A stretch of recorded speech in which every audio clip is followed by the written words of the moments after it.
What's your name? My name's Imke Postma. Yep. Although I'm busy with entrepreneurial projects regarding permaculture. Yeah. Just give us some more details on that. So at the moment I'm saving up for a project I'm doing in Cape Verde, which has to do with mushroom growing, so oyster mushrooms. And we're trying to grow those on waste stream products such as what they're doing in Rotterdam right now, Rotterdam. They're growing it on coffee grinds and coffee shells. So that's how they're creating more value out of what would have otherwise have just been a waste product. And that's what I want to set up in Cape Verde with the waste products they have there. So Cool. Yeah. And how would you define permaculture? Defining permaculture, permaculture, what it stands for is permanent agriculture. So Okay. when you think about that, you want to think about systems that are self-sustaining, that create more energy than they use. So that's the basics of permaculture. It also develops into permanent culture. So we're looking to develop a way of living that is sustainable, that is permanent, so to speak. What you see a lot of permaculture is a lot of these perennial crops that they use. Food forests is a big example in permaculture, with the idea of using biodiverse elements to create an ecosystem, which creates an output for humans, but at the same time creates a surplus for the ecology. So it creates a better ecology. It builds soil. That's one of the biggest things in permaculture. Where do you practice your permaculture? Everywhere. Permaculture is more. It's a way of life. You try to apply these principles that they have to every aspect of your living. Even at home, I'm trying to compost most of my waste. I'm very aware of the plastic use that I have. Because one of the principles of permaculture is produce no waste. There's no such thing as waste in permaculture. That's why mushrooms, growing them on waste, is also very part of permaculture. But I also have community gardens, of course, that I go to, and that's where I meet other people who have like-minded principles, views of how we should continue as a species, and try to learn as much from each other. Try to help each other, and also build community. That's one of the biggest things in permaculture as well. Yeah. How do you experience the permaculture as a community? How do I experience it? From my experience, it's very, very mellow, very laid back people. Everybody has their own skill set. They're very diverse. We've got like musicians to engineers to people who have studied business. To people, who've studied like an agricultural university. So you've got people from all walks of life, and that makes it interesting as well. Their strengths, and everybody can, if one has a surplus, we can share that surplus with the community. So that's why I think communities are very strong in that sense. Of course, you can try to go completely homesteading in survivalist mode, that you have your own, your own house, your own territory, and a lot of the permaculture basics designs are focused on that as well. So because once you've achieved independence, you can go on to achieve interdependence as well. So that's definitely an aspect, but like achieving independence at first is definitely a good thing. I mean, if you can live off your own land, it's a very powerful thing.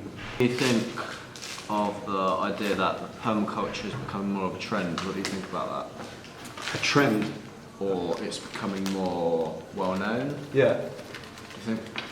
What do I think about that? Yeah. I think that's a positive thing. Permaculture is a relatively new subject, a new topic to think about. It started, of course, in the 70s, so with Bill Mollison and David Holmgren, who coined the term and wrote the two books, Permaculture 1 and 2.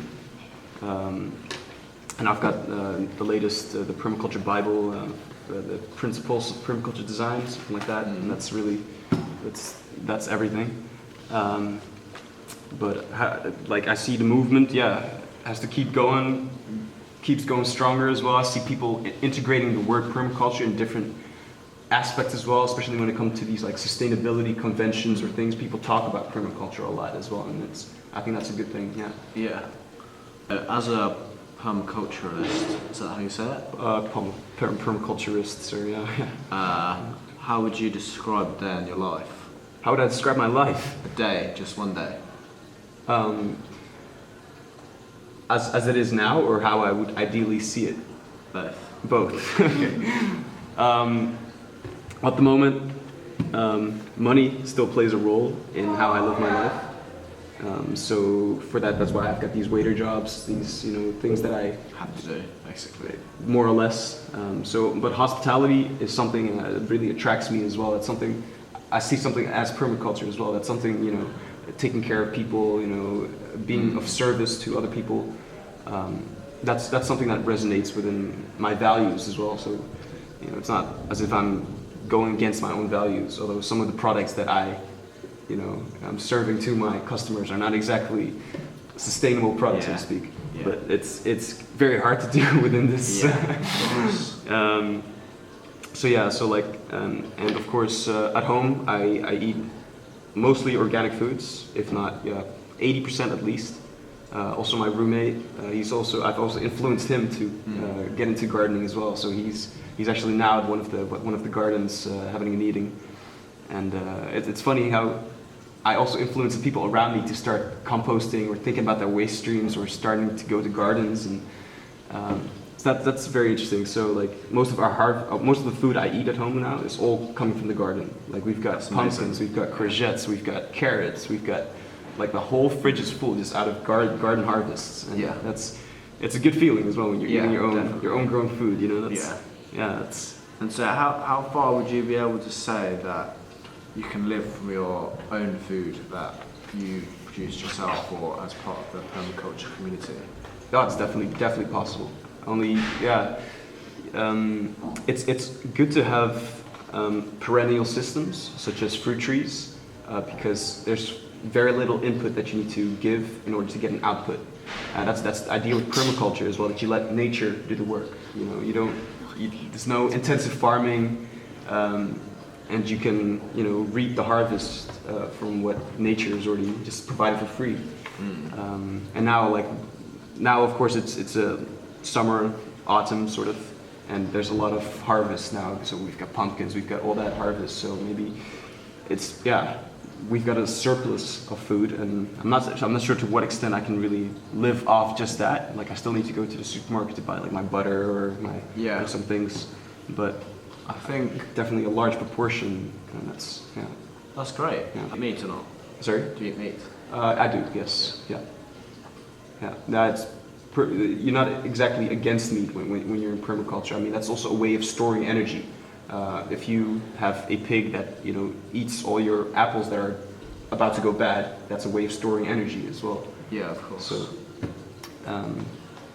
so using animal systems, that's a very, very permaculture thing to do as well, like cell grazing. That's actually how greening the desert. I'm not sure if you're familiar with this. Is how they're rehabilitating desert landscape with cattle, because they're grazing and their manure is in turn fertilizing the soil, which in turn allows more plants to grow there, and it creates a positive cycle basically. Something slightly different now. Yes. What kind of products do you use in terms of clothes you wear, the tools you use, for example, the watch, electronics, that sort of thing? Okay, well this watch is a one-time investment, supposed to last me my whole life. So that's something I bought during my time in Korea.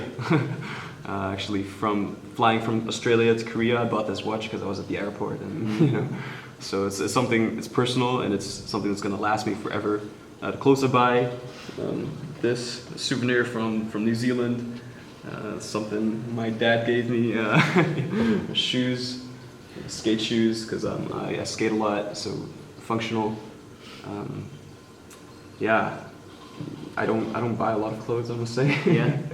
But do you look for like organic materials or in the products that you do buy? I try my best. I'm looking at a lot like at hemp clothing as well, because I see that as a positive movement as well.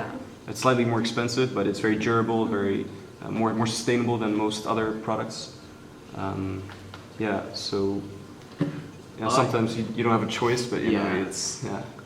Are you interested in products which are aesthetically pleasing? Yeah, of course. I mean, that's natural. Yeah, and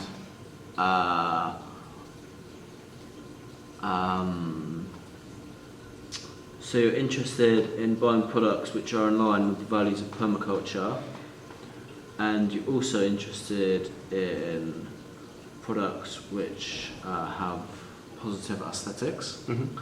And so would you be willing to pay more for a product connected to the permaculture trend, but it's also aesthetically pleasing and well designed, as opposed to being either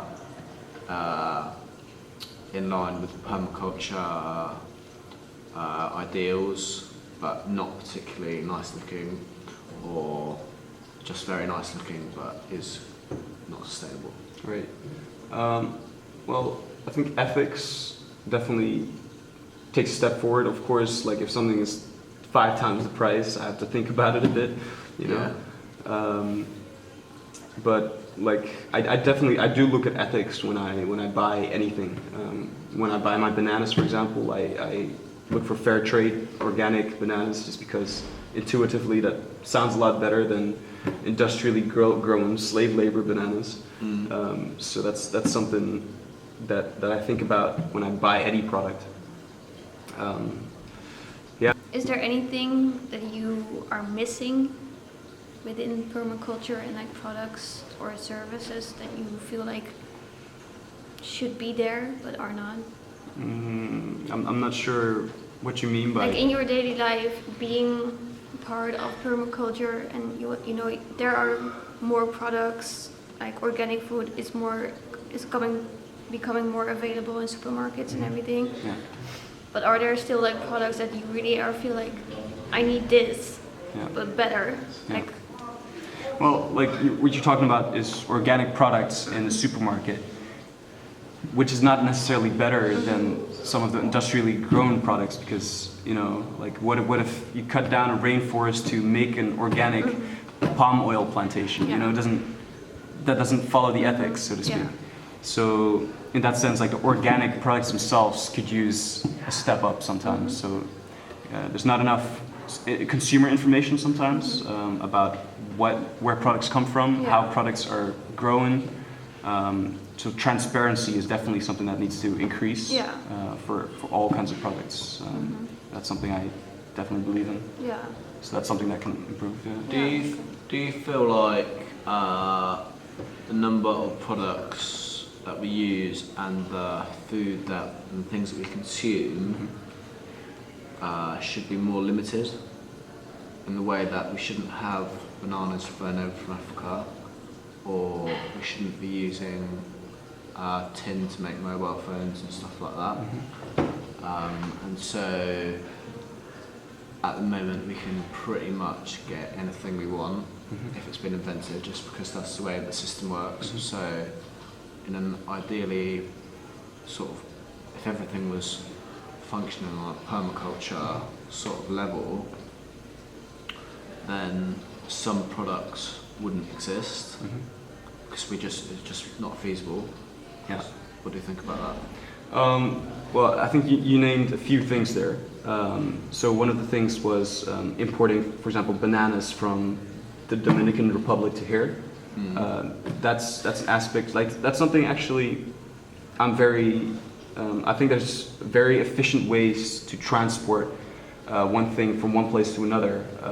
I think fuel efficiency, and probably in the future transport will become even more efficient. I don't think that's a huge issue. You waste more fuel by driving to the supermarket than it takes for a ship to ship their bananas from one continent to the other. So like the ratio. So it's actually very efficient to transport overseas. So that's something I do believe in international trade like that. Yeah. Another thing you named is like, for example, tin mining for phones. The way I see like technology and phones is that we we create more modular products so that when one thing in for example, your computer breaks down, that you can easily replace it and recycle it. Yeah. Which is not maybe so profitable for some businesses, No, but of that's the way I think we should continue as using technology by making it more modular. Yeah, and that's so that you can use a product for longer. But of course, business, profits. That's another thing. So that, and like permaculture is not against using technology. That's not. That's we're very. I mean, that's the reason why I know about permaculture, because of internet, because of owning a laptop, because of being connected and with technology. That's that's also very part of permaculture. We're not against using No, it. no, yeah. no, definitely. Yeah. Is there a product you would like to design for your community? So, like you spoke about the balcony garden, Yeah. and is there something else of which you think, like you work at the Vredestein? What do you miss there? Is there something you would like to make for your community there? And not something like a shelter, but maybe a product you could use, or maybe an invention that really needs to be made in order to make it more efficient Yeah. for your community over there. Yeah. So one of the inventions I'm looking at is one of these mobile farms that actually already exists, which is basically an aquaponic system. So that what you have is you have fish and you have vegetables that only use water instead of soil. They have this sort of thing at the Schiedammerij, right? Schiedam. Yeah, by the Uitzuigerstad. Yeah. Yeah, exactly. So that's an aquaponic system, but then more small scale, something that can be implemented in someone's backyard, something like that. And also, like, I'm actually working with some people from Aruba who are also looking at a system which uses sort of a rotation thing. So there's an LED light in the middle, and there's like a rotation, so the plants are all pointing towards the light in the middle, basically. So for maximum efficiency, something that can be implemented in space potentially as well. So, and I was thinking of using that also in combination with aquaponics, so that you create a whole ecosystem within this whole system, basically, so that so it's creating like an ecosystem design in one package. That would be my ideal invention, so to speak. So, yeah. Do you admire? I think that's absolutely great. All right. Right. Thank you very much. for this interview.